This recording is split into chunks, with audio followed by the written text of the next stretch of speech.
The Tri-County Conservationist chapter includes Orange, Chatham, and Alamance counties. They're basically the counties surrounding Chapel Hill. Our mission is to restore habitat, connect with nature, and learn about topics concerning wildlife and conservation. A small group of us started gathering last year, and we informally incorporated the chapter as part of the NC Wildlife Federation this January. So far, we've organized multiple nature walks focusing on sighting birds or amphibians and reptiles. One of our members is thrilled with herps, as she likes to refer to the amphibians and reptiles. We've also done a lot of invasive plant removal, and we started replanting native trees and shrubs in the spaces we have cleared. I found it surprisingly and strangely energizing and rewarding to pull these aggressive weeds out with other like-minded people. So we would welcome new members to our chapter, and if you would like to join our chapter or another chapter of the North Carolina Wildlife Federation that might be closer to your home, you can go on to their website and select the chapter closest to you, and then you'll be added to the email list so you can hear about the upcoming events. Okay, so now I'll switch to how I came to know Basil Camu of the Raleigh Tree Company Leaf and Limb and his associated nonprofit, Project Pando. In the fall of 2020, I watched a webinar about birds by the entomologist and best-selling author, Professor Doug Tallamy. Tallamy explained in his webinar that 90% of bird species have to feed their babies caterpillars. They can't feed them seeds. Apparently the seeds are too hard to shove down the baby birds' throats. So this 90% of birds that relies on the caterpillars is declining in numbers. And the remaining 10% that aren't so reliant on the caterpillars are actually their numbers are staying steady or they're increasing. He described in his research that caterpillars actually have to eat native plants. Caterpillars can't consume the non-native plants at all in some instances or not well. So caterpillars and other insects. Being a scientist myself, like Tallamy, this was kind of an aha moment for me. It seems like a concept this basic should be more broadly understood, given that insects form the basis of the food chain. Insects eat native plants for energy, and then animals eat the insects, and then bigger animals eat the animals. So without native plants, the whole chain collapses. So I came to know Basil through online seminars during the pandemic.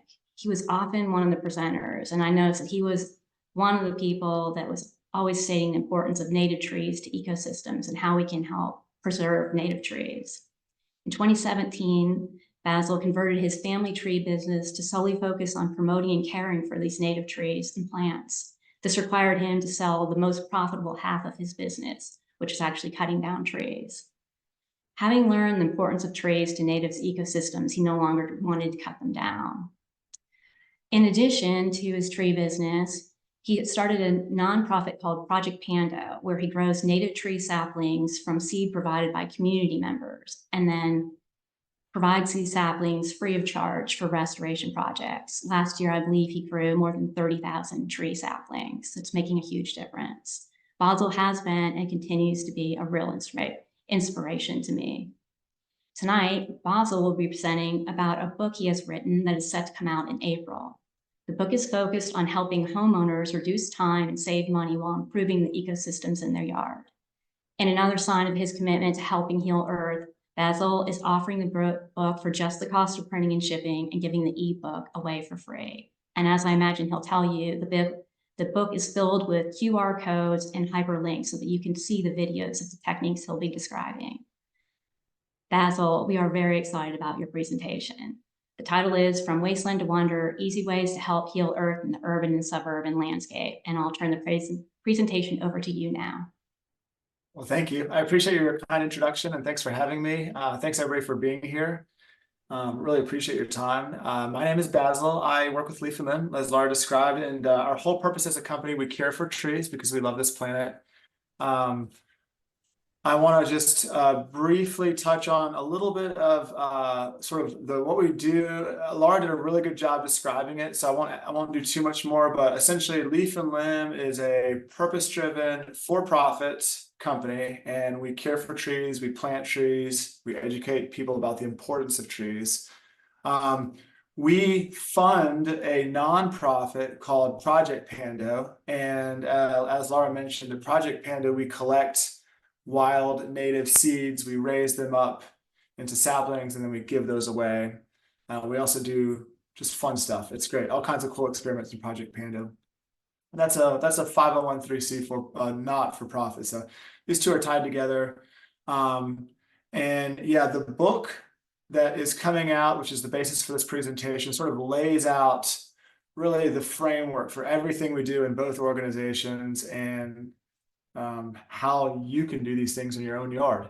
And the whole premise is that we waste a lot of time and a lot of resources doing things where we live, where we work, where we play, and these things actually harm Earth.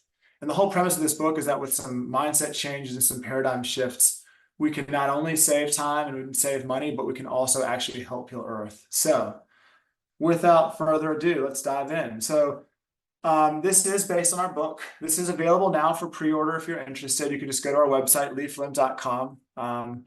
But the premise is this: Earth is tried and true for millennia. These systems work really well. We know they do. I want to walk you through just some of the basics of the big systems that drive the things we care about. So first we have photosynthesis. And really, photosynthesis is the building block for all life, all terrestrial life here on Earth. It converts energy from the sun, and it turns energy into food, into carbohydrates.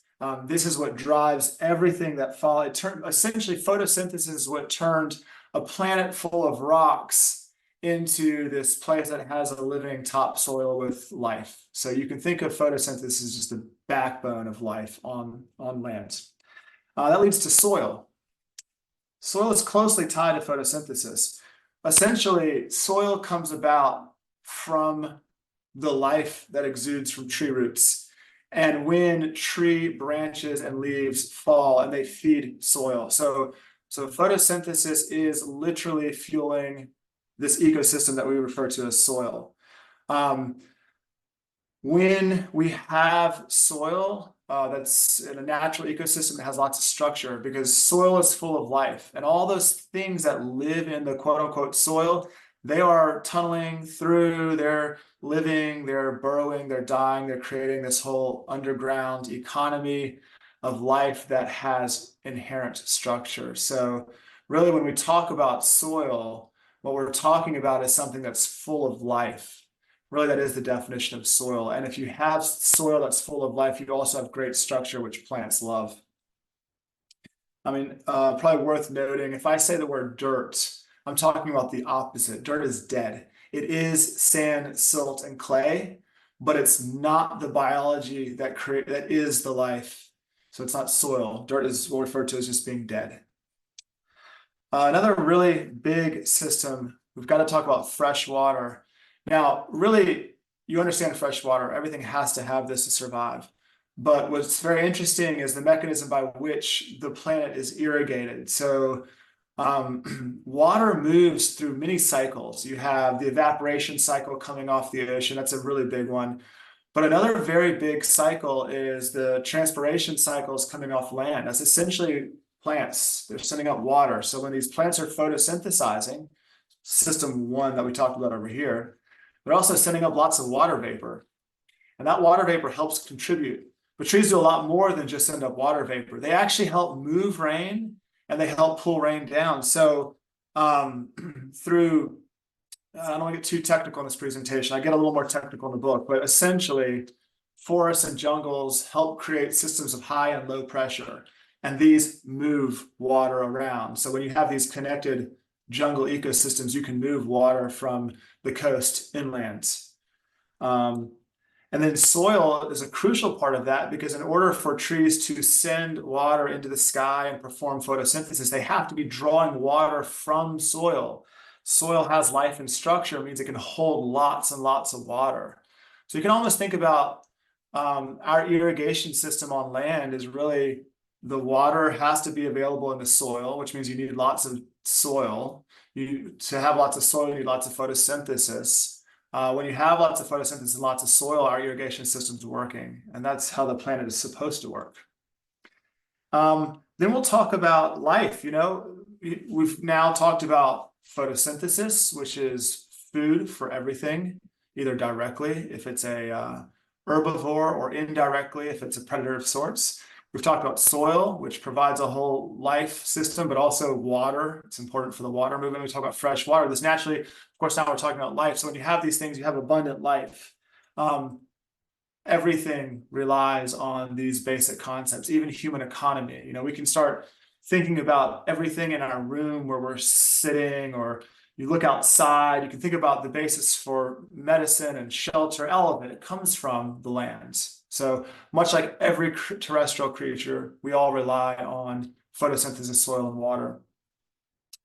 And then this is where carbon comes in. So if we're thinking about carbon, lots of ways to think about carbon, lots of ways to talk about carbon, but just sort of from a how this planet works standpoint, when photosynthesis is happening, it's pulling down a lot of carbon, and most of that carbon is getting fed into the soil. Something like an estimated 80% of carbon doesn't actually stay in the tree, it's fed into the soil.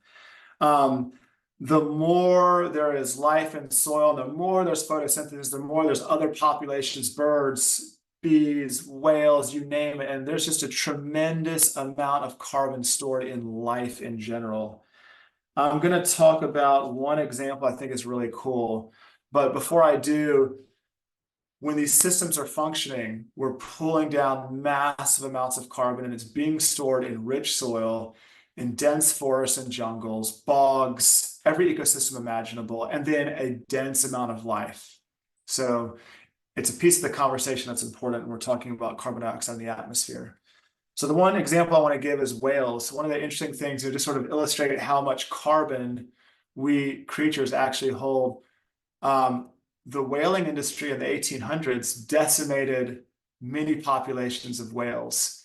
And turns out that when whales die, there's now fewer animals that are able to dive down into the depths of the ocean and pull up nitrogen and other nutrients that all of your plankton need to survive. So when the whale populations diminished, so did the plankton populations, and so did many other that rely on them. So scientists have now estimated if you could just restore southern right whales, one very specific whale in one part of the world, just letting their populations rebound, all the carbon being stored in the whales and also in the plankton that come from their activities, it would be enough. It would be the equivalent of a mature forest the size of Los Angeles. And that's just one species. There's all kinds of other really cool case studies, like, you know, otter conservation is very closely tied to controlling sea urchins, and sea urchins eat kelp forests, they destroy them, but kelp forests are huge carbon sinks. So when you can help restore populations of otters who can then control the sea urchins and the kelp forest rebound, again, you get these crazy numbers like the equivalent of a huge forest. So yeah, there's a lot of carbon being stored in the ecosystem. I like to stop in chunks, so I want to stop after this chunk, and if there's some basic questions I can answer, I'd like to. Unless Luke or Laura, you'd like me to hold questions till the end. Is this a procedural? Is there a preference, or can I just go for some questions? We typically hold questions to the end, but Okay. if I see one pop in the chat, I'd be happy to stop you. Okay. All right. Anything right now? I think we're okay right now, but again, Okay. if anybody wants to ask a question, feel free to type that into the chat at any point. Yep. Perfect. All right. Well, we'll keep going then. So here's the problem. In the last several hundred years, I mean, some of it's even more than that. Some of it goes back to agriculture, the beginning of agriculture. But still, you know, 10,000 years or less, we're breaking these systems in a pretty profound way. So, you know, we talk about photosynthesis. Well, in just a handful of human generations, we have destroyed half of all forests and grasslands. So forgetting anything, just think about the way this affects all these other systems. There's going to be cascading effects. And indeed there is. We're seeing with soil, for example, over farming soil. We've lost half of all topsoil in the last 150 years alone. There's other parts of that. There's clearing forests, because, you know, we can farm the land. That's one way to kill soil, depending on how we're farming. But if we clear a forest and now there's nothing photosynthesizing, all that life that was in the soil, it is now dead. It doesn't have the anchor of the trees, the exudates coming from the roots, the shade, everything. So when a forest is cut down, the soil ecosystem dies as well. We are seeing a lot of fresh water is disappearing. Another one of these shocking facts. If you've heard my presentations before, you've heard some of these facts, but we have 37 major aquifers here on Earth, and 21 of them are running dry, meaning they're running out of water faster than is manageable, and it's gonna put the local populations in really serious predicaments. And then, of course, one of the things you all know very well, we're killing a lot of life here on planet Earth. Just in the last 40 years alone, something like 60% decline in populations of birds, lizards, mammals, you name it. And then carbon dioxide. I mean, forgetting even things like emissions and manufacturing, like forget all that stuff. Just think about what we know now. If you've cut down half of all forests that photosynthesize and grasslands that photosynthesize, and we've lost half of all soil that holds water, and now water is not cycling the way it's supposed to, and our aquifers are running dry, and we've killed off the majority of life. I mean, it's not a huge surprise that there's a lot more carbon in the atmosphere. And then you just pile on like emissions and things like that from whatever. So just thinking in terms of natural systems, we've put these systems into a real pickle. Sort of this sums it up. And I hate to be so doom and gloom. I generally don't like to be this doom and gloom. This is about as low as I go. Luckily, and this is the inflection point, and we can stop for a few questions here too if we want to, there is stuff we can do.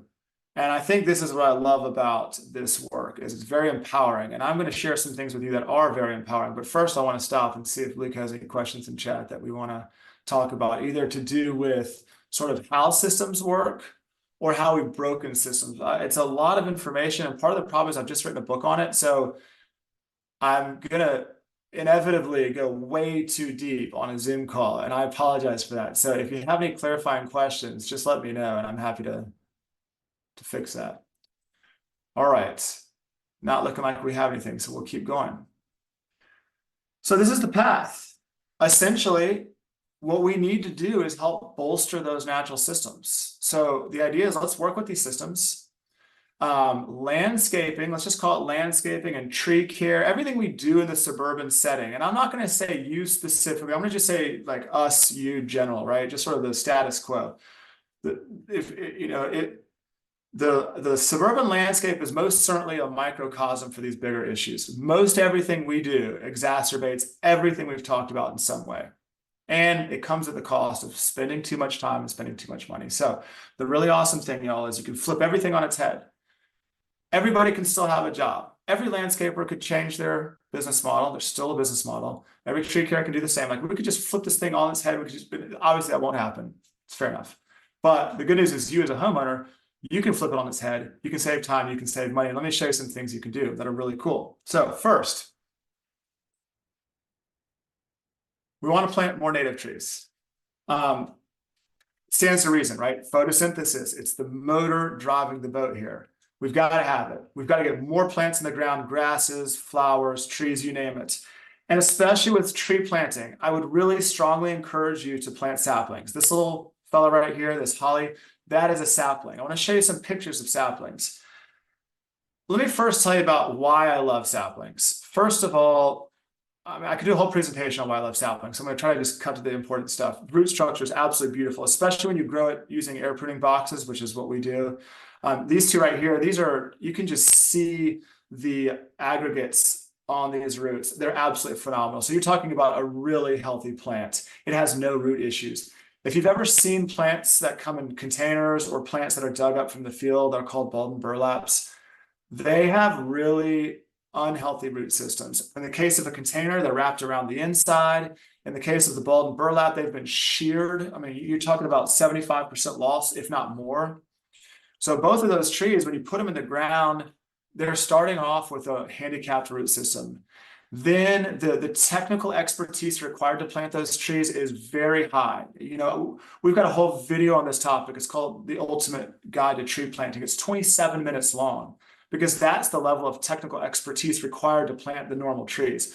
These saplings are super easy. You can plant 25 in an hour quite easily. You drive your shovel in the ground, you wedge it in, you slide it in, it's amazing. So we're starting off with a better plant. It's way easier to plant. So you could do 25 trees in an hour instead of 1 tree in an hour. So that's a win. And then if you get into collecting your own seeds and raising your own trees, which you can do, anybody can use our Project Pando model, which we'll talk about in a little bit. That's in the book. The whole instructions for how to do your own Project Pando are in there. And you raise them with that methodology. You can go out and collect native seeds, and you can get some really awesome genetic diversity in your trees. You can find great species. So many reasons to use saplings. Here's another one. Number 2, we should save existing mature trees. I'm looking for stuff to save money and save time. Well, guess what? Saving the $3,000 or $5,000 it would take to cut down that giant oak and then getting to keep the giant oak, that is a huge win. Unfortunately, so many decisions to remove trees are based on fear. And more unfortunately, most of those fears are not something that actually need to be feared. So, I'm not here to just do plugs for the book, but in the book, I just kind of go through some of the top stuff that I hear. People get scared. Like, for example, one of the top things I hear is, oh, that tree's so big, it's near my house, and it's blowing around in the wind. Well, that's good. Trees moving in the wind are trees that are getting stronger. You can think about those trees as working out, kind of like a human. Like, we move and we lift things, we're building muscle. Trees do something similar. It's not quite the same, but they move and they get stronger. And guess what? The big trees, the one that everybody's scared of, those are actually the safest because they've been around they've survived all the big storms. So there's a lot of decisions that are made where just a little bit of knowledge could save that person several $1,000s and keep the mature tree. And let's not forget, mature trees have exponentially more benefits than young trees. Like when we cut down a big tree, let's say we cut down a 300-year-old oak and we say, okay, well, we're going to replant an oak. Well, guess what? It takes 300 years to get to the point where we're having the same ecological impacts as the one we cut down. So it's really, it's just not the same. All right, this is another one of these things where a lot of money is spent on pruning trees, and this is unique to the suburban space for sure, but a lot of money is spent on pruning trees, and really the only kind of pruning that matters, and this is the one that's done so infrequently, is what's called structural pruning. And so structural pruning is the sort where we essentially train a tree how to have a stronger structure. We encourage a central trunk. So I'm going to show you something here. These, and then I'll get to my point. These are both the same species. They're red maples. The red maple on the left of your screen is a forest-grown red maple. The one on the right is growing in the suburban space. And what you're seeing at play here is the tree in the suburban space just has more sunlight availability around all of its periphery. The one in the forest has to compete for sun. And a forest is a natural setting for a tree. When they compete, they grow a trunk like you're seeing here on the forest maple that's straight, it's tall, it's strong, there's small, well-spaced branches. That's a very strong tree. And guess what? A forest maple can probably live in a good setting 500 years. It's a long lifetime. This tree on the right, this is a 25-year-old red maple. It has huge branches growing off the side because it's going for that sunlight. And what's going to happen is those branches they're already begun to split. That's why we're called to look at the tree. More will split, potentially damage damage a car, damage a building, that kind of stuff. And ultimately, the tree is just not going to live very long. USDA or one of those organizations, I can't remember which one of those big government entities, did a study to see what is the average lifespan of an urban tree. It's 35 years. And it's not surprising given that these trees grow in a way that does cause them to split and break. So if we're going to spend money on pruning, we should be doing structural pruning. And when we make pruning cuts, we need to do it the proper way. This is a little slide. Of course, you're not going to memorize this per se, but just to show that there is a technical way to cut branches. And the reason I bring this up is because so often I'll see a tree, sorry, going the wrong way on the slide deck. I'll see a tree like this one, just incredible old oak that gets pruned improperly, either a bad cut or, this is an actual example from my grandmother's oak. So this is one of her oaks. There was another one of equal size and stature, about 300 years old, and this was when I was young, she hired some folks to prune that tree and they lion-tailed it and it got struck by lightning as a result and died. So, you know, we don't want to pay people to kill these organisms that we need that hold our ecosystems in balance. So that's why pruning really does matter a lot. And we want maples in our community that can live for 500 years and provide the benefits that come from 500 years. And we don't want the ones on the right that are making it 35 years and causing damage due to all these crazy landscaping practices that we do. All right, let's talk about soil a little bit. So I sort of alluded earlier to this idea that soil is sand, silt, and clay plus life. That's the key. If it's just sand, silt, and clay, it's dirt. But when you add the little life bit in there, that's where it becomes soil. So what does soil like to eat? Well, soil essentially eats soil, meaning this broad category for things living in the soil. They're either eating something being exuded from the plant's roots or dead material falling from plants or each other. So those are kind of the options. It gets a little more complicated than that, but we already know we want to increase photosynthesis. So we're putting the trees in the ground. That means the root exudates are coming out. So we got that one covered. What about this idea of dead plant parts? Well, dead plant parts are like leaves, for example. That's sort of the basis for most forest ecosystems. Leaves fall down, they rot, they feed all that life in the soil, which then has this circular effect. Richer, deeper soils holds more water. More water means more photosynthesis, more tree stature. You know, this becomes a positively reinforcing cycle. Also in the forest, you'll find that tree branches fall and trees fall, you know, so we can kind of get at that through this thing called Arborus wood chips. These are Arborus wood chips. They're essentially a tree service prunes a tree or cuts a tree down. They run it through a chipper and you get this product. They are by far the best. I could do, you know, each of these topics could get its own presentation. I could tell you all the reasons why processed mulches are not the right choice. But I'll skip it and just say use Arborus wood chips. They're fantastic and you get them for free. The other thing is we really should not be using any fertilizers. I mean, if it comes from a hardware store or a Lowe's or a Home Depot, or it's coming from a tree care provider or a lawn care provider, and it's not compost tea, then it's not something you want to be using. And if it is based on industrial produced chemicals, nitrogen, phosphorus, potassium, it does not matter about how they flowered up with language. Just look and see what are the ingredients. If it's not a compost or a compost tea, it's just not right. It's not good for the soil. It's going to create issues. For example, when we're using a product that has phosphorus in it, you are going to disrupt the relationship between what are known as mycorrhizal fungi in the soil. They're just a very specialized kind of fungi that help trees thrive. And when we upset that relationship between those fungi and the trees, then we actually make the tree vulnerable to things like droughts. We'll see during drought that the trees that are being fertilized are the ones to die first because they don't have the resilience within the soil to be able to weather low water conditions. There's a lot of examples like that, but I'll just say compost and compost tea. Compost tea is super easy. You just take compost and you put it in water. You could be literally that simple, or you could put it in a big old tea bag so you can pull it out. It's very, very simple. I would encourage you to put compost around your plants. And if you like to spray it on foliage or drench it around root zones, then place the compost into some clean water, let it just sit there for about 10 minutes, and then either strain it out or pour it as is. Okay, one other thing while we're talking about mulching, you'll see this a lot. These are called mulch volcanoes. And this is a little tree, but I've seen this done to big trees. There's another way we can kill mature trees is we can pile mulch around the base. So remember the MO here, we want more photosynthesis. We want more healthy soil. If we do those two things, we're going to get water availability increasing.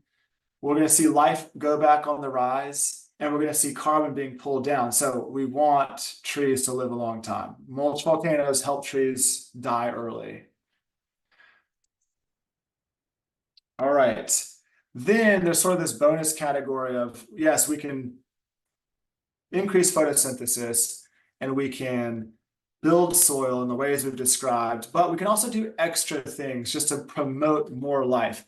If you've read Mycorrhizal Planet, he uses, Michael Phillips uses this term outrageous diversity, and I just so love it. So I'm using his term, but we should just promote an outrageous diversity of life. That is so important to the health of ecosystems. So I'll give you just some fun ideas. Idea number one, always plant native. I mean, that just goes without saying. I don't think I stressed that enough earlier on when we were talking about planting, but I just want to stress that then and now. Keep all carbon on site. So this is my compost brush pile, log pile situation in the back of my yard. You're gonna see on the right there, those two pallets. That's where I throw every single item that comes from my kitchen.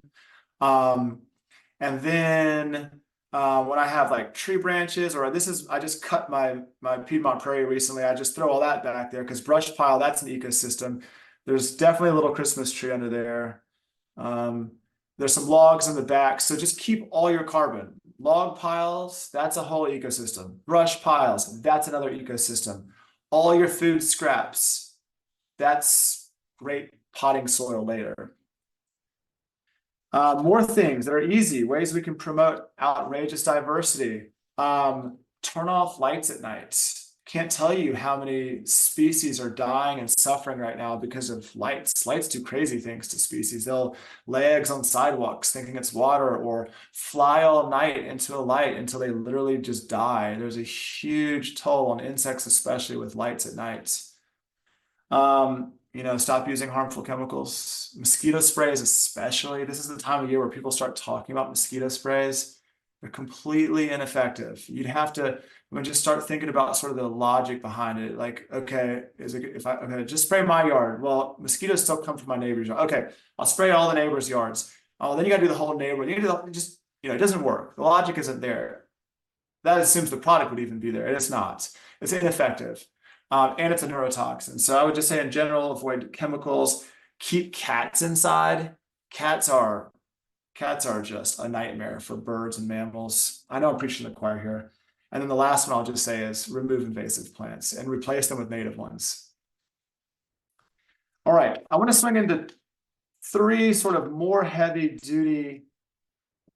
Actually, I'm going to take some questions first. And then we're going to finish these. All right, let's switch over to the questions. Basil, can you explain in more detail how the trees and soil affect the water rain patterns? Yeah. Water cycles are interesting and exciting and really cool, but essentially, I think I'll go into a little more detail. In rich soil, there's lots of water. You can think of it as a giant sponge. The tree can draw up lots of water, okay? The forests, they're all sending up water vapor during photosynthesis. As that vapor is going up, it pulls pressure, so it's pulling air molecules with it, and it creates a low pressure underneath.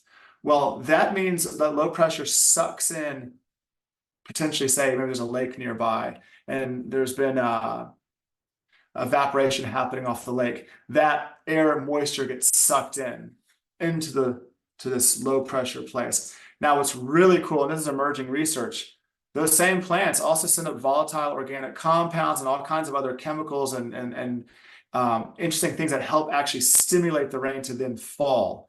And then you have wind patterns that help move these systems. And so you see like these little ups and downs of the water. It's sort of cycling this way, up and down. So the tree brings the water up, brings it down, brings it up, and it moves it sideways. So trees, forests, grasslands are really important to moving water around terrestrial systems. It gets more complicated than that. And also, because I'm talking to essentially a computer here, I'm sure that I'm just making it more complicated than it needs to be. Basil, I had a quick question for you. Yeah. So yeah, I've done some presentations for garden clubs and environmental groups, and I oftentimes it feels like I'm preaching to the choir. How do you think your message might resonate with folks who may not naturally be interested in soil systems or tree planting or photosynthesis or what have you? Ultimately, you mean just interested in this topic in general? Yes. Yeah. Yeah. I think hopefully the saving time and money piece. That's my goal. You know, like for example, this one we're about to do is a great example. It's just such an easy one. The idea of replacing your lawn with native grasses and flowers that you really only have to care for once a year, maybe like a little touch up a little every so often, but instead of, you know, you can go from a yard where you have to mow, I don't know. I think people have lawn care contracts that are like 30 or 40 times a year. I don't know what the average homeowner does because I thankfully don't have grass. And even when I did, I was pretty responsible with it. But I think it's like 25 to 30 times a year. And now you can do that once. So I think the time and money is hopefully the sell point. Do you receive pushback on that at all? On what specifically? Sorry. So, I mean, for example, with your, your book coming out and all these methods that you're proposing, in a lot of cases, they do go against the status quo maintenance techniques that I guess are generally cheap and convenient, at least in the short term. So do you expect you'll receive pushback on that from larger landscaping companies, for example, things along the Yeah, I mean, yeah, I think it's not for everybody right now. This is for certain, but this is where these sorts of things really matter because it's all about education. We find, so we get to meet with people all the time, and we find that many people, once they start learning sort of how some of these things work, there's these aha moments and they're receptive to these new ideas. So I think it's just a matter of having conversations and chatting with folks. Now, even after conversations and chatting, there are some people who are just not interested. But there's a lot of people who, with a little bit of information and maybe even a little bit of experience trying, like, you know, I'm going to raise a tree or something, are receptive to these ideas. The other cool thing is, especially with, say, what we're looking at right now, this Piedmont Prairie, they're pretty gorgeous. I've had Piedmont Prairies at this house and my last house. I've been doing this for like 5 years at least. And I always get people just stopping, literally will stop cars to come find me. Like, what is your front yard? I love that. So I think some of these things just sell themselves from a beauty standpoint. All right. I am going to quickly talk about these questions about Arborus wood chips and Mulch Volcano. Arborus wood chips, she asks, how do you get them? Chipdrop.com has traditionally been a really good one, but I think a lot of people are wanting Arborus wood chips. Hopefully that becomes a product that nurseries start to actually sell. So it's just at least a reliable source. And then asked about, yeah, some of those I'll have to come back to if we have time. And then Mulch Volcano, this is a great question. Yeah, so we've got a great bit of explanation here in the webinar chat about what a mulch volcano is, and this is spot on. It kills and harms the tree in many ways. And really what we want is, we should be able to see, like, imagine a trunk comes down and then it spreads out into roots. We want to be able to see that spread. If we can't see that and we just see the straight trunk part, then that means there's mulch on our tree trunk, and it's probably, when it is killing the tree, not probably. All right, going to move on to 3 final ideas here. And how am I on time? 7:41, great. So replacing lawns with Piedmont Prairies. This is a great one.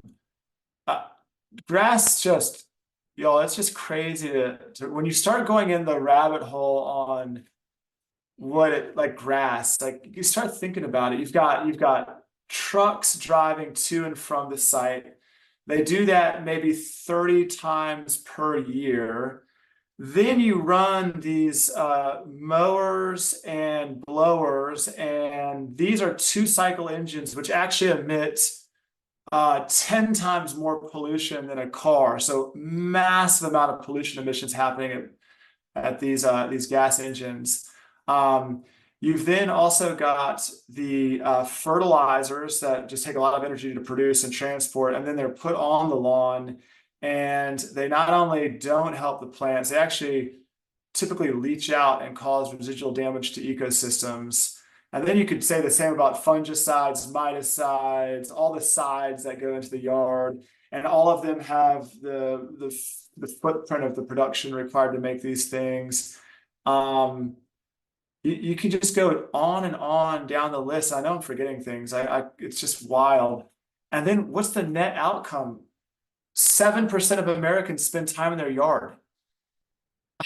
It's just, it doesn't work. I don't think it's working. It's just, again, one of these things, we pay all this money or spend all this time doing this thing. Well, guess what? Really interesting. Like, we can just stop. We can get rid of the grass. We can spread seed. This process is not a complicated process. This is one I teach how to do it in my book.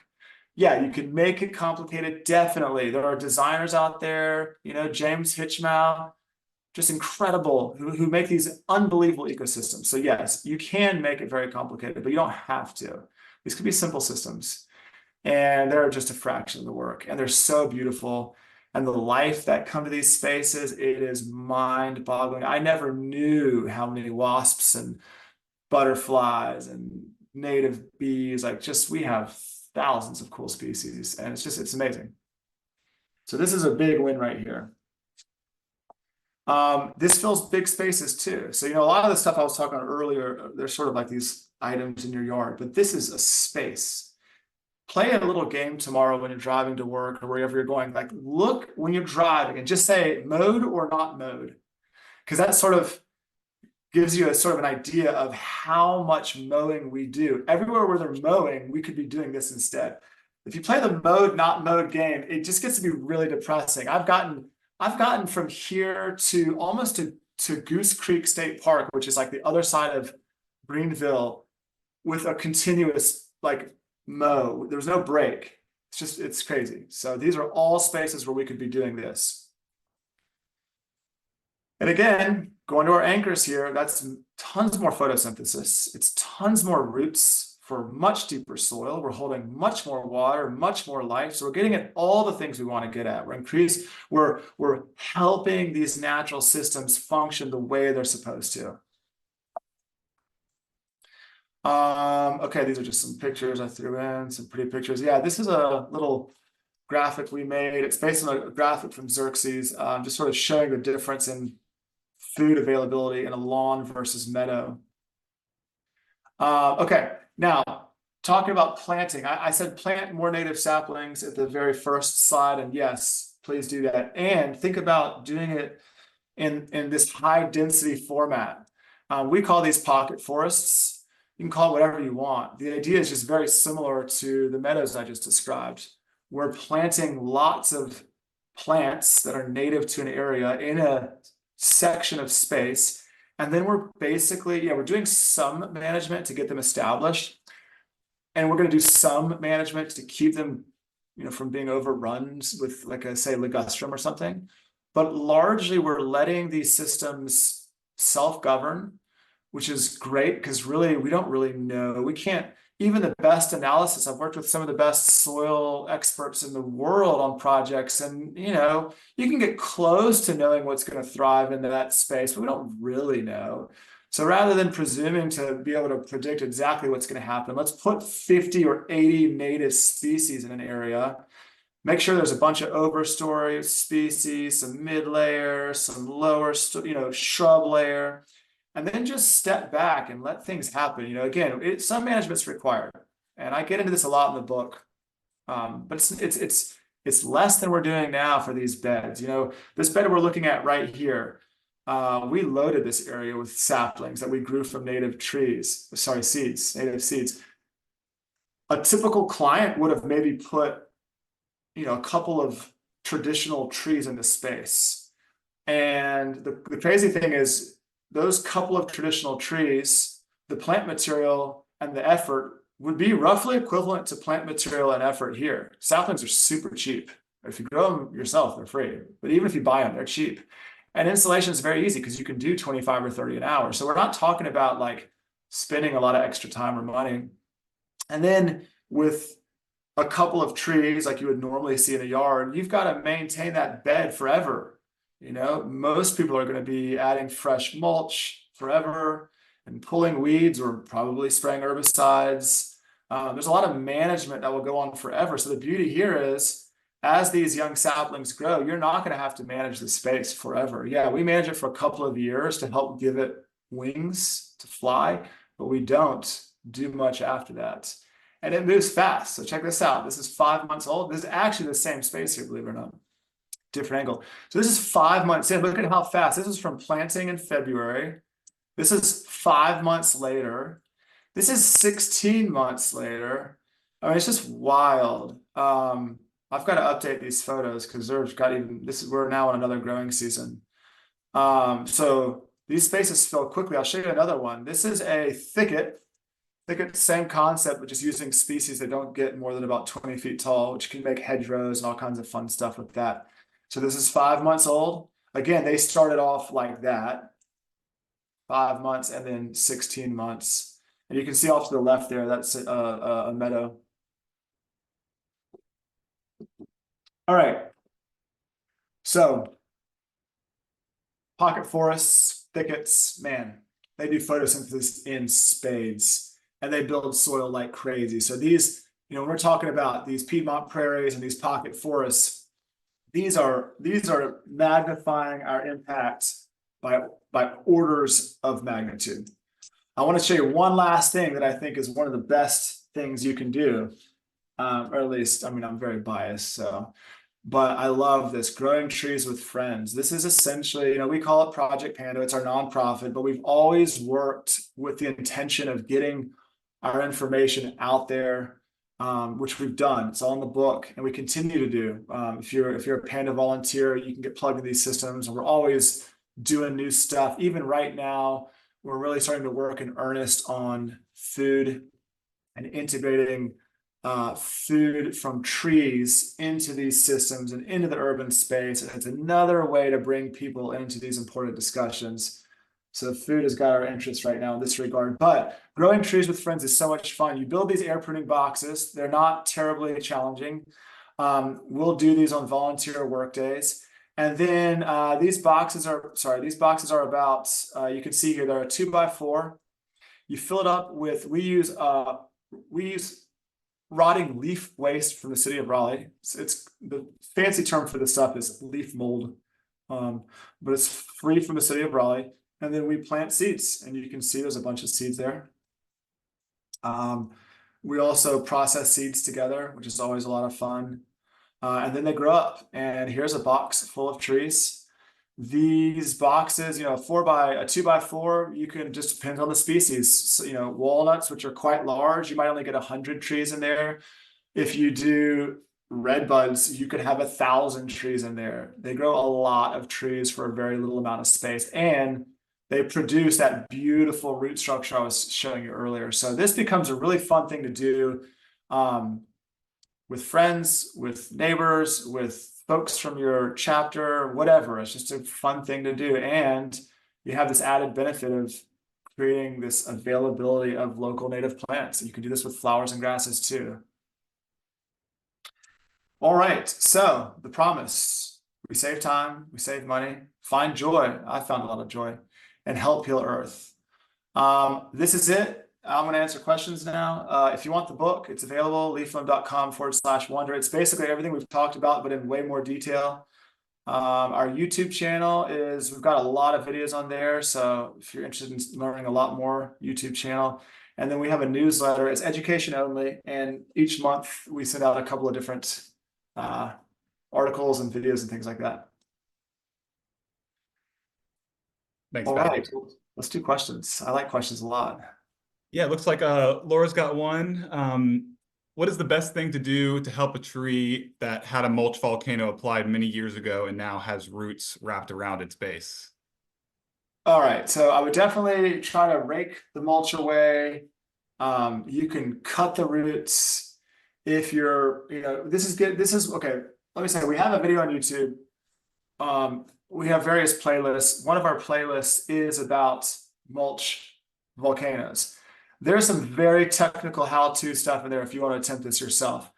I will say you may look at the video and just say, yeah, I'm going to just hire somebody. I don't know where you're located. Most every one of the big cities in North Carolina has at least 1 or 2 reputable tree care companies that should be able to do what's called a root collar excavation for you.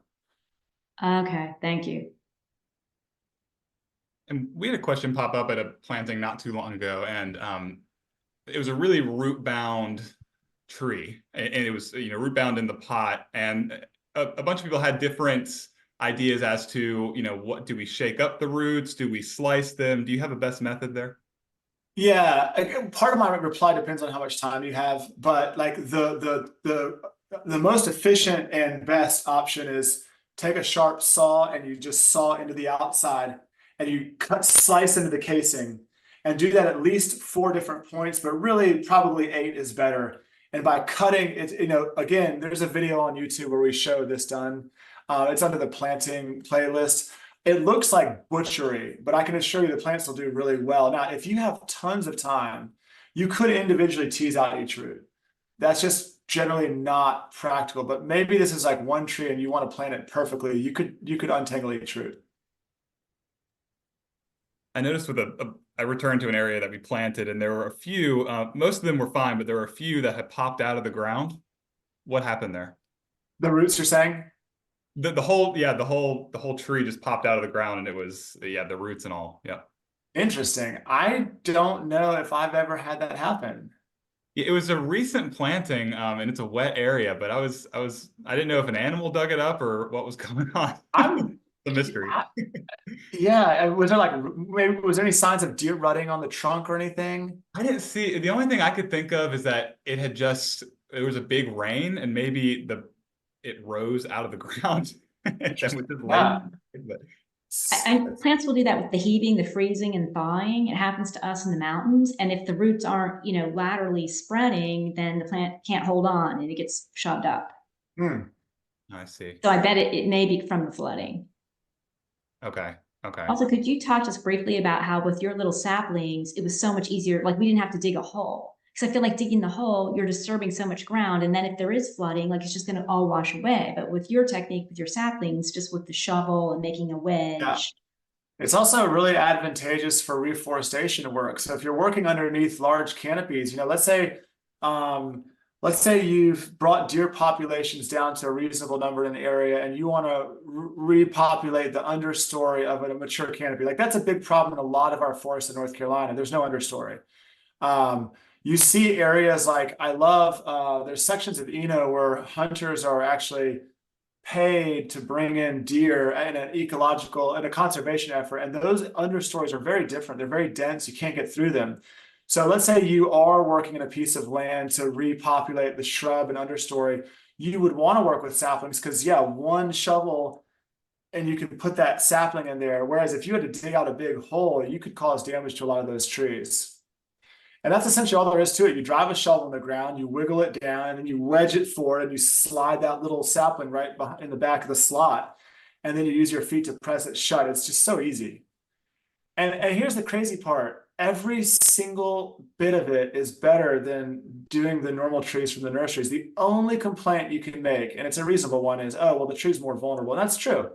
But, you know, again, videos on YouTube, you can make this little cage with some chicken wire in just a few minutes with zip ties, put it around there, and it's going to keep the tree safe. It's super easy, and you can reuse that cage later.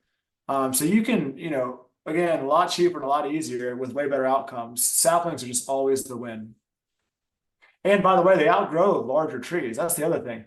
You put a big tree in the ground, it's going to look bigger on day one, but there's a lot of great research showing that those young trees that have the healthy root systems, they outpace the other trees because they get a more healthy start. It might take 5 years, but they will outpace them. We planted some of your Chickasaw plum saplings not too long ago, and the volunteers were, and I was blown away too, just how, you know, how robust the root structure was. What do you attribute that to? Because I haven't, with all trees, with any other tree saplings, I haven't seen a root structure that was so. It's the air pruning method. So what happens is at the bottom, so that one photo, let me go back to it. This is the bottom of those beds. So when the roots grow, so imagine now this is flipped over, and the roots are growing down and they poke out of the wire and they hit air. Well, the air stimulates them to stop growing and they cap off their growth and they start sending out side lateral roots. And it's why you get this incredible root development on these young saplings. It's also why these young saplings are just so good in terms of survivability. I see, you know, we have these experiments all over the place. We have one where the deer have eaten them multiple times, and those saplings just keep popping back. They're very robust. What other questions do we have? He has a question here. Already live in a heavily wooded lot. Most of the trees are about 50 to 75 years old, but the deer have eliminated all undergrowth and young trees. How can I improve the area for the future? Well, I kind of touched on that a little bit, but I'll add one more layer to this. You have to figure out how to keep the deer out. There's a really great YouTube channel called Edible Acres, Sean Dombrowski. I've learned some great stuff from him, and he's got this trick where he'll use fishing line, and I want to say it's a little bit stronger than normal. I can't remember the weight on it, but and you can string that across at about a 3-foot level, and put it across, you know, post to post to post, and it spooks the deer. They don't really know what they've just touched, so that might be a nice way to try and keep the deer out. And I think if you can keep them out, then I would recommend filling those areas with native understory and shrub species. There's a whole forest. If you've ever had the pleasure of getting to really see a forest that's in balance, or like the Amazon jungle, or these ecosystems that are the way they're supposed to be, they're very dense from top to bottom. They are not open. So yeah, a real healthy forest does have a dense underlayer. And again, you know, you can pick your goals. Some are going to nuance this point and say, well, yeah, Native Americans cultivated these spaces to be open to make it easier to hunt deer. And that's fair. They also lived on a much healthier planet. If our goal is to increase photosynthesis, increase soil, and maximize an outrageous diversity of life, then we really do want to fill these understories. We want as much photosynthesis and life happening at every level as possible. Barbara just wrote in a question. Do you worry about invasive seeds in leaf mold from the city? The reason I don't is because it's so prolific. I don't like, great, send me some more invasive seeds. I've already got the birds. I've already got everything imaginable. Like, what's just another onslaught? So it's not a problem to me. And quite frankly, the benefits way outweigh that for me. You know, we're making use of a waste stream. Right now, the city of Raleigh in particular, they don't have anywhere. They're running out of space. So now some of these municipalities in our area are starting to truck leaves out to Brooks and some of these other composting facilities that are an hour or two away. So they're driving these dump trucks to great distances, paying fees, just all this waste happening. So it makes use of an existing stream, and it's amazing stuff. We've looked at it under microscope, just looking at the biology. It's incredible. With our air pruning beds, with the leaf mold that we're using, we're not really doing much at all. A little bit of watering maybe in the really hot times, but it's just like, it is the perfect grow environment. So all that to me is worth it. I have no idea if that's the right decision or not, but it's just sort of where I've landed. How did you find out all of this? Is it trial and error? Is it a lot of researching? Yeah, we do stuff. Okay, we read a lot and do a lot, I'd say. It's a lot of both, I think. You kind of have to do it yourself to really get a good grasp on it, and you need some inspiration and you need some direction. So I think the two go hand in hand. Are there any like new technologies or techniques in the pipeline that you think will help you leverage your ability and help other people leverage their ability to create healthy natural systems? Are you talking like drones and things like that? Maybe. Yeah, I mean, I'm not going to knock it. Yeah, maybe. Possibly, for sure. I don't know though, offhand. I'll tell you though, one piece of technology I love, so I'm just going to steal that one real quick. iNaturalist. I'm sure everybody here knows about iNaturalist, but that's a great app. I just love it. Like, especially if you're trying to learn species or find species, it's just fantastic. I agree. I think that's gotten a lot of people on board and interested in botany and plants and birds and all sorts of wildlife. Yeah. Bennett has a question here. would you describe, maybe describe in more detail, Bennett says, I heard you once describe how much longer a sapling lives versus other ages and seeds at planting. Yeah. So I think what that question is getting at is the idea that many of these trees that are from, you may have to clarify, Bennett, but I think you're asking about sort of like longevity of a healthy root system versus one that has either it's been bound up by containers or was severed in the field. That's right. Okay. Bennett and I heard you speak at Leaf and Limb, and that is what he's speaking. Yeah. It's hard for me to give a great answer because I only know the average age of suburban planted trees being 35 years. I don't know the average age of suburban planted trees that had great root systems at the outset. But I know this, the saplings certainly have a lot more going for them early on. They're not going to have to deal with serious root issues, which is huge. Depending on, they're likely to be local native. It'd be, I don't know how they're being grown, but assume it is a local native species. So a white oak from Raleigh is going to be adapted to grow well in Raleigh. A white oak in New York is going to be well adapted to grow there. And if you were to flip flop them, they wouldn't do very well. So hyper local, you could even use this term hyper native if you wanted to, like native species from this zip code. They're going to be most well adapted for the conditions here. So there's a lot in favor of the sapling. I don't know what that looks like though in terms of extra longevity.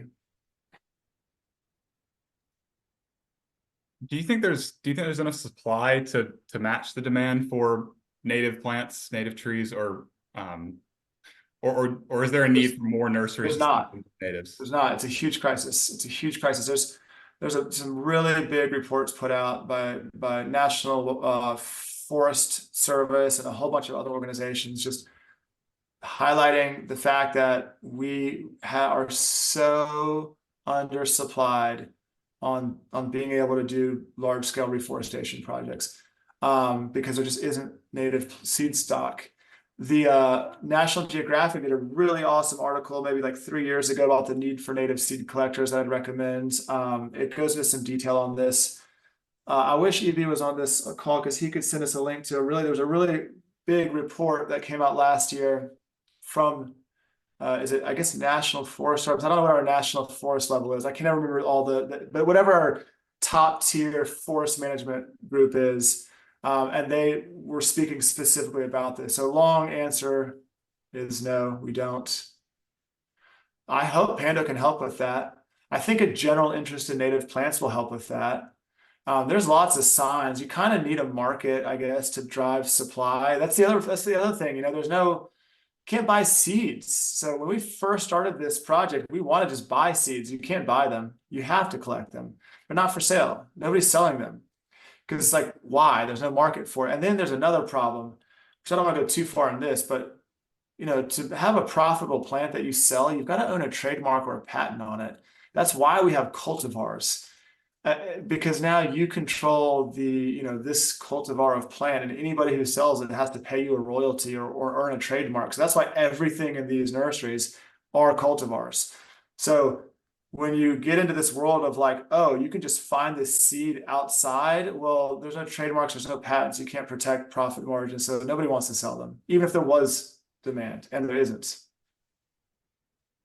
So anyway, this is where, again, the Panda model I'm excited about because I think, people like doing volunteer work. Most cities in North Carolina, like if you want to do social volunteer work, there's tons of options. If you want to do outdoor volunteer work, there's not many options. Like Raleigh, there's almost like none.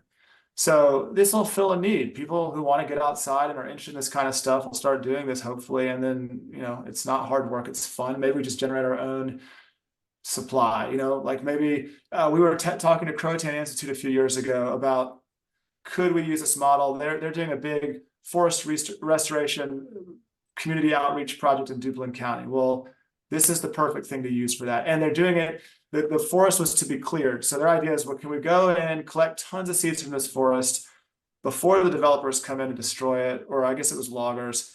and then grow all the trees out in these beds, and then go back in and reforest using those saplings that were collected from those seeds. Like, that's a really cool application. So this is a very flexible model that can be used in a lot of places. That was a very long answer. No, that's great. If anyone has any other questions, feel free to type them in, or else we can just maybe move into some closing questions here. Laura, you got any more questions? I was wondering, Basil, if you could speak a little bit about the importance of genetic diversity. Like, it sounds like most of, when I've heard you speak before, a lot of the plants that we get from nurseries are actually clones. Yeah, for sure. I mean, anything that has a patent, and by the way, I'm speaking very broad. There are you can get non-patented species too, but just generally the patented ones are where the money are. But those species, yes, you're using stock. So I'll give a real specific example. Almost every community in the Triangle, so Raleigh, Durham, Chapel Hill, or have red maples. I shouldn't say every. I mean, how about every community planted in the last 20 years? Likely to be some red maples. And if they're red maples, they're almost surely October Glory or Autumn Blaze. They're two of the most widely used cultivars. Every single one of those trees, and there must be tens of thousands in the Triangle, and I can't imagine how many there are elsewhere. They're the same. They're all the same. They're just grown from stock. So that just makes it very vulnerable to attack. If there is a pest that really has your genetic type on lockdown, you have no diversity with which to wiggle and iterate. You are like, that is the end of the line for you. This is why genetic diversity matters so much, because in the face of new threats, new changes, and hopefully there's a spectrum of genetic options in there, and one of those options can move forward in this new setting. But that's not possible when all the red maples are the clonal identicals. Yeah, and that's throughout our urban canopy. We're lucky in this area. We've got a lot of other forest and stuff, but a lot of cities don't necessarily have as much green space as we have, and that's where their urban canopy is a lot more. This is a lot more of a serious issue, because they might only have 4 or 5 different kinds of species on their streets, and they're all the same. Yeah. I think Barb has a question about the fishing line that you mentioned, if it could hurt owls and other wildlife. It's at the 3-foot mark. Okay. So I don't know. I also would think that owls probably not. They have some pretty incredible eyesight. I bet they see it very brightly and easily. But yeah, I don't know. I don't know anything. I'm not sure. So is it just one strand at 3 feet? Okay. Yeah. That's cool. Yeah, Edible Acres, he does some really cool stuff. Other questions? Basil, how do you or do you even maintain optimism in a world where habitat destruction and species loss seems to be more and more prevalent? Yeah, I'd say pretty optimistic. I guess, how do I do it? I think plants help. I enjoy working with plants a lot and with soil. And that's part of, I think, why I really like this book, because it feels good, it feels empowering. I think being able to use your place where you live and make this beautiful thing, and there's life, and you're also saving money. There's just so many, it feels good. So I also try not to read the news at all. Pretty strict on that. I don't use Instagram anymore. I did make a post about the book and then I got promptly off. So I find that sort of not being tapped into really any news outlets or social media outlets helps a lot. It's always a good strategy to hear. And how is your experience writing the book? How has it impacted or changed the way you see and understand the natural systems going on all around us? I think it's helped me get my thoughts into a clear, cohesive framework. That was the greatest value to me, is being able to actually take all these ideas and then really try to understand how they work together. And ultimately, I would say that was, yeah, my framework is now very solidified and I can see it very clearly. So that was, in terms of your question, probably the greatest outcome for me.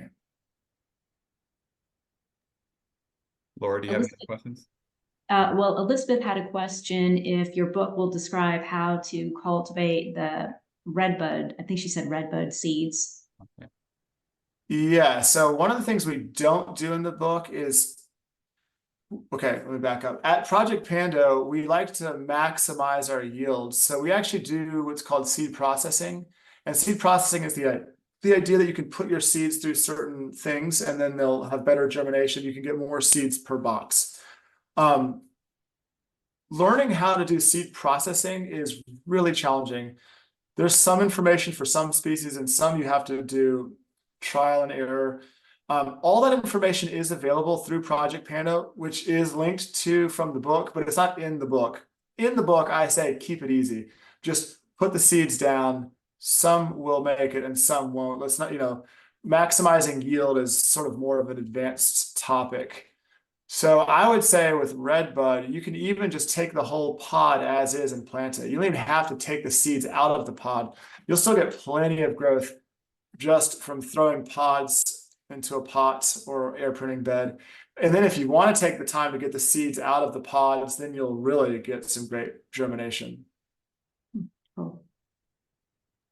But yeah, generally, like if you want to go into this work, you make your air pruning bed, you fill it up with leaf compost. Then the idea is that you go and pick seeds, and when they're ready is generally the best time to plant them because you're just following their natural life cycle. So the cool thing about planting most of these native trees and shrubs is just plant them when you collect them.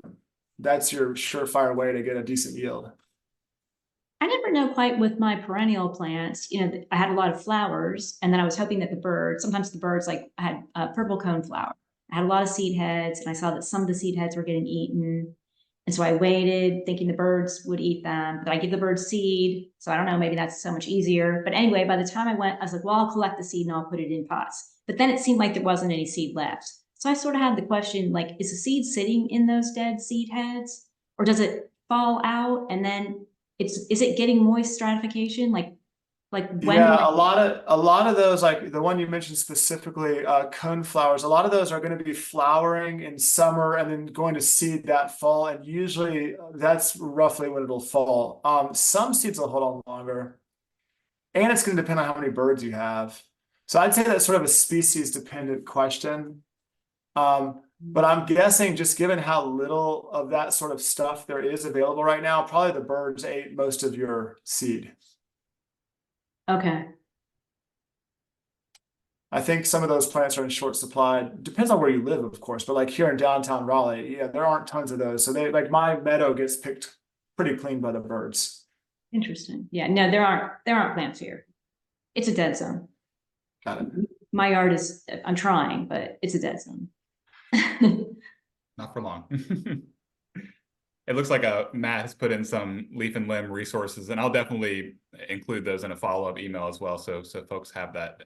And then Denise, I see your question there, asking for a promo. I can include that in the follow-up email as well, so folks can fill that out. But maybe a last question here, and this is a pretty tricky one, I'd say, but Schuler asks, how do you strike the balance in talking with people?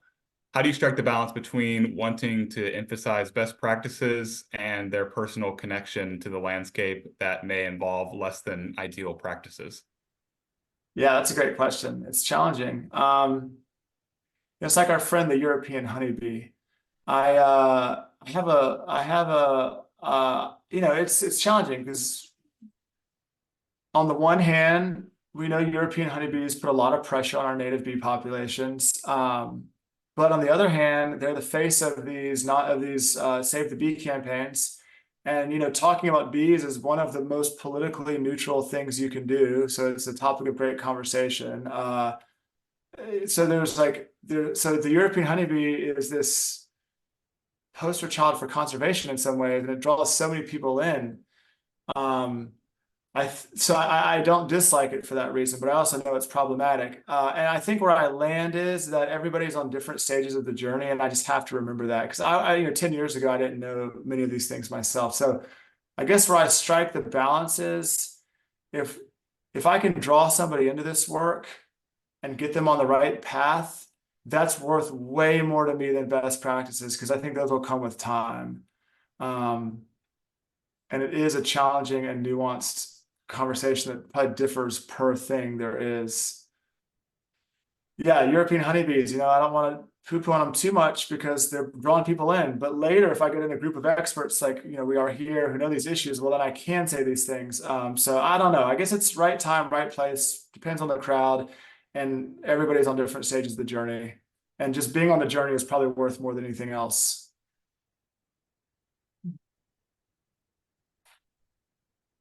Thank you, Basil. I appreciate it. Yeah, well, this was great, y'all. I really appreciate your time, and thanks for everybody being here. And shoot me an email if you have any questions. Sounds Thank good. you. That was great. All right, see ya. Have a good night, everyone. Alrighty. Bye-bye.